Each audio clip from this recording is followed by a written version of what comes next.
Mrs. Jaffee is Daffy. Chapter 8. Mrs. Jaffee's Evil Plan.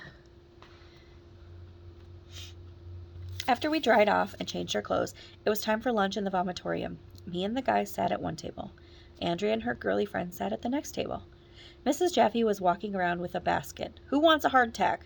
she asked. "A heart attack?" I asked. "Why would anyone want one of them?" "No, silly," Miss Jaffee said.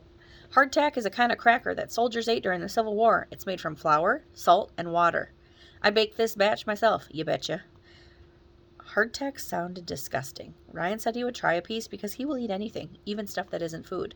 One time he took a bite out of the seat cushion on the bus. Miss Jaffee gave Ryan a piece of hardtack. He bit into it. "Tastes like cardboard," he said. Only Ryan would know what cardboard tastes like. Who eats cardboard? Ryan is weird. The rest of us told Mrs. Jaffee that we didn't want any hardtack. She said she had to go back to her office. "I can't wait until Civil War week is over," Michael said. "Yeah, and Mr. Klutz will get back from principal camp," said Neil the nude kid. "Miss Jaffee is weird." "Maybe Mrs. Jaffee isn't a real vice principal," I said. "Did you ever think of that?" "Yeah," Michael said. "Maybe she's kidnapped our real vice principal and has her trapped in a bamboo cage that's hanging from a tree in the jungle." "Stuff like that happens all the time, you know." "Stop trying to scare Emily," said Andrea at the next table. Emily looked like she was going to cry as usual. "I tell you what I think," said Ryan. "Mrs. Jaffee is trying to take over Mr. Klutz's job.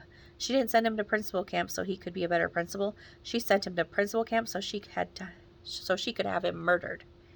"No," said Emily. "It can't be true." "I saw that in a movie once," said Michael. "I'll bet Miss Jaffee is sitting in her office right now stroking a cat and plotting how to murder Mr. Klutz. Villains always stroke cats while they plot how to murder people." "We've got to do something," Emily said, and then she went running out of the vomitorium. And do you know what? For once in her life, Emily was right. We did have to do something. We all scraped off our trays. Instead of going out for recess, we slinked down the hall to the office. We were slinking around like secret agents. It was cool. Finally, we got to Miss Jaffee's office. The door was open a crack, and we peeked in. And you'll never believe in 1,100,000 years what Miss Jaffee was doing in there. She was stroking a cat. "See," Michael whispered. "I told you she's plotting to murder Mr. Klutz." "Howdy, guys and gals," Miss Jaffee suddenly said. "Come on in and meet my new kitten. His name is Mr. Fur Columbus." "He's adorable," Andrea said, running over to the cat.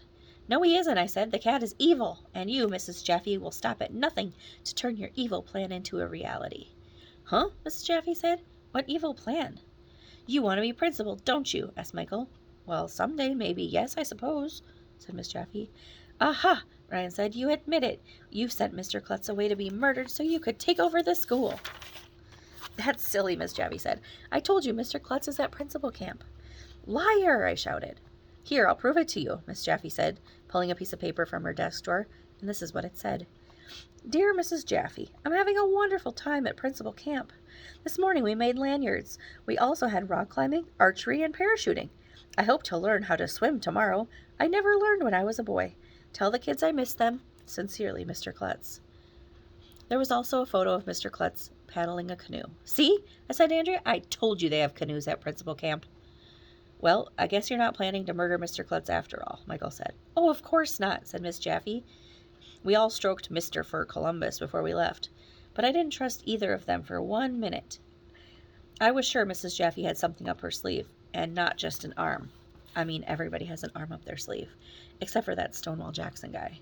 He has a sleeve with no arm up it.